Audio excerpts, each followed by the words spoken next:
You may have seen it, or felt it, that phenomenon that seems to have taken over kids in recent years and turned them into entitled, me-centric beings.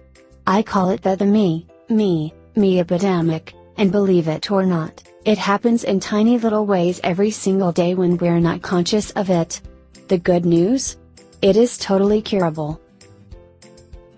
We've all known kids, maybe even in our own families, who feel entitled to have things go their way, who expect the best of life without rolling up their sleeves, and for whom gratitude is not a part of their attitude.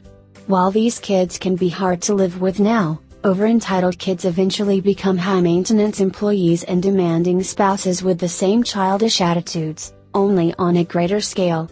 It's a big problem, because kids who feel entitled to call the shots all the time are unable to handle it when things don't go their way, like here in the real world. While we can point fingers and blame social media, reality TV, and a host of other outside influences, one of the biggest factors in the spread of this epidemic is us, the parents. Of course, we want the best for our kids, and none of us intends to raise an entitled child, but often in our loving attempts to do the best for our kids, we overparent. We overindulge, overpraise, and mow down any obstacle in their path with ninja-like swiftness. And when we do, we rob kids of the opportunity to do for themselves, learn from mistakes, or overcome adversity. For your sake and for your kids, consider these 5 strategies for turning the tide. 1. Expect more. Give your kids some credit. They can and should make meaningful contributions to the family. Expect your toddlers to teens to do family contributions, not chores, on a daily basis, and expect them to take on increasing amounts of responsibility through the years. After all, they are part of the family and everyone's contributions matter. When you hold your kids to a higher standard, they will meet it, and often exceed it. What they'll get in return will be life skills they need to head out into the world as happier, more successful and self-sufficient human beings. And you get to know that you helped to make that happen. 2. Give up on giving in. Do you ever say yes when you really want to say no? Cave at the candy counter at checkout? Pacify with the treat when your kid is throwing a fit?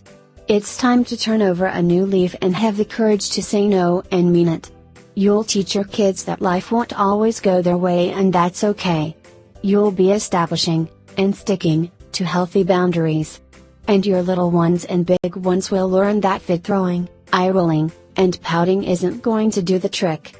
Now, for all of you who struggle with this, repeat after me: I'm not being a bad guy, I'm being a good parent. You can do this.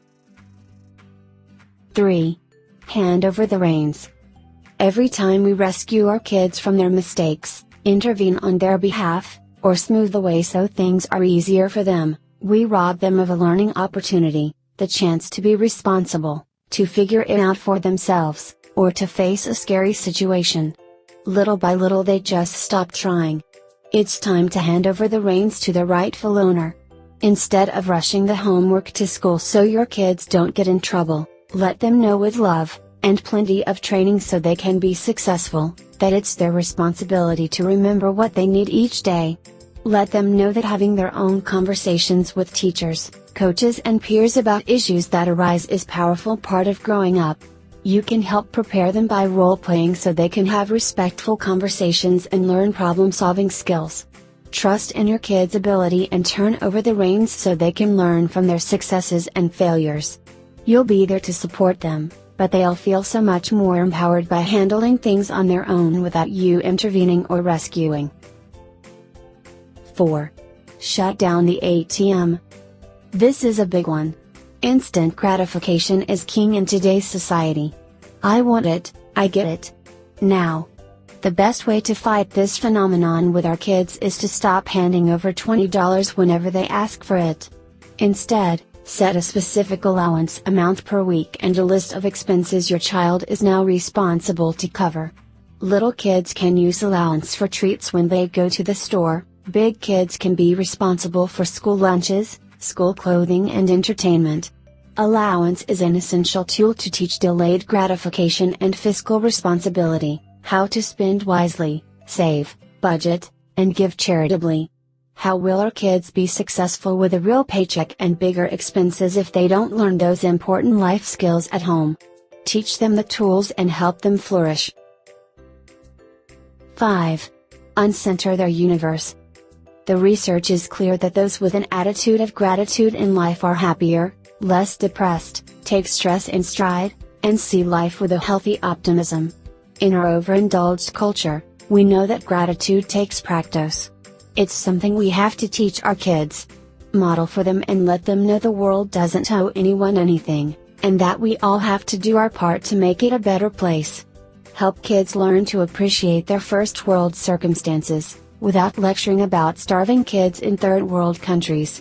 When you practice daily gratitude rituals at home, actively seek to do random acts of kindness, and find opportunities to serve others throughout the year, not just during the holidays, you are helping to set your children and your family on the path to a much more rewarding life.